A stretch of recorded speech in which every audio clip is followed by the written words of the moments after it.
Bienvenue sur le site internet dédié à l'indicateur synthétique d'accès aux droits fondamentaux.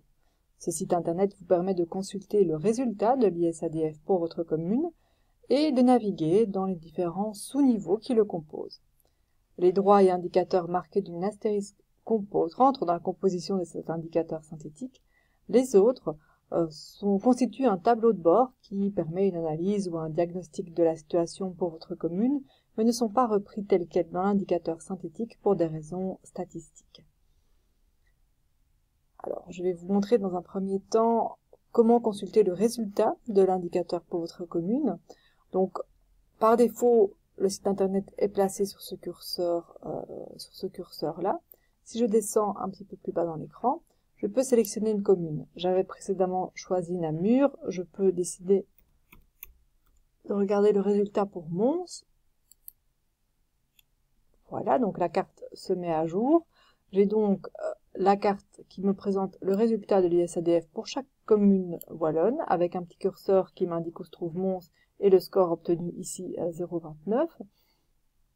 J'ai également un onglet distribution qui me permet de situer Mons ici en rouge par rapport au reste des communes wallonnes, et un radar des indices par droit qui me présente le résultat obtenu par Mons dans les différents droits, comparé toujours à la moyenne des communes wallonnes. C'est ce radar que vous devrez télécharger.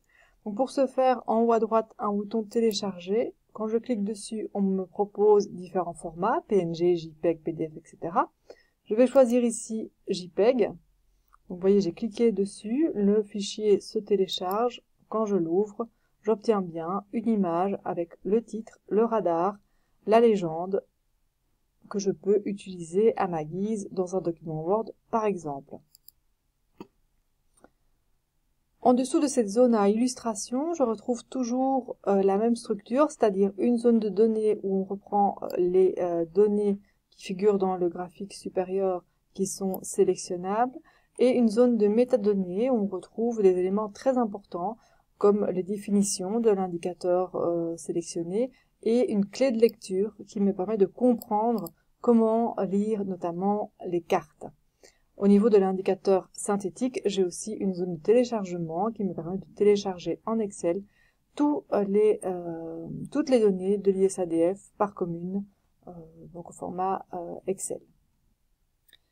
Si je remonte, je vois que je peux comparer cette entité principale qui est ici Mons aux communes limitrophes ou à une commune que j'encoderai manuellement. Donc je peux choisir de comparer Mons aux communes limitrophes. Automatiquement, elles s'ajoutent. Je peux toujours décider d'en enlever l'une ou l'autre. Mais je peux aussi comparer Mons à une commune qui n'aurait rien de limitrophe et qui serait par exemple Marche. Hop. Marche-en-Famenne. Voilà, donc là, j'ai Marche-en-Famenne qui vient s'ajouter dans les comparaisons. Alors, cette fonction de comparaison, elle est présente partout sur le site internet, qu'on soit au niveau de l'indicateur synthétique, au niveau d'un droit ou au niveau d'un indicateur, donc c'est sous le dernier niveau de profondeur. Alors pour comprendre les résultats obtenus dans différents droits, il est intéressant de descendre dans les sous-niveaux qui composent ce droit et aller jusqu'à l'indicateur. Par exemple ici, je voudrais consulter spécifiquement le score pour le revenu imposable brut médian des ménages monoparentaux.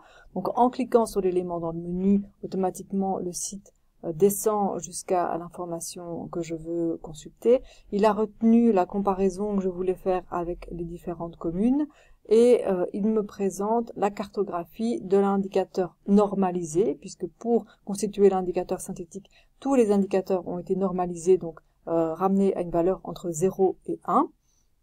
Et donc là, j'ai la cartographie de l'indicateur normalisé qui me permet de comparer aussi ma commune aux autres.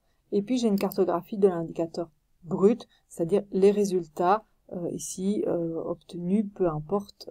Donc là, c'est un revenu en euros et pas une valeur entre 0 et 1. À chaque fois, j'ai de nouveau la même logique au niveau des données et des métadonnées qui me permettent de comprendre exactement de quoi on parle et comment lire les informations qui me sont présentées au-dessus. Donc voilà, c'est donc un site internet qui est un outil précieux qui vous permettra donc, comme je vous l'ai dit, de consulter le résultat de l'indicateur synthétique pour votre commune, d'avoir les informations par droit et les informations par indicateur.